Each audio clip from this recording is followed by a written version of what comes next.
Hello guys and welcome back to AppWiz. In this video, I'm going to show you how to reset your keyboard dictionary on your iPhone. This is useful if your keyboard has learned wrong words or keeps suggesting incorrect spellings.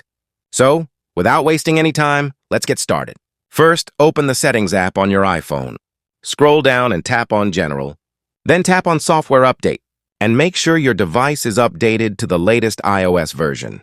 Keeping your iPhone updated helps avoid bugs and improves performance. Once you've checked for updates, go back to the General settings, scroll all the way down, and tap on Transfer or Reset iPhone.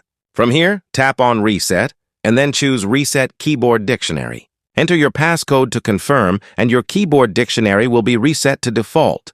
That's it! All learned words and custom suggestions will now be removed. Don't forget to like this video and subscribe to the channel for more helpful tips. And I'll see you in the next one.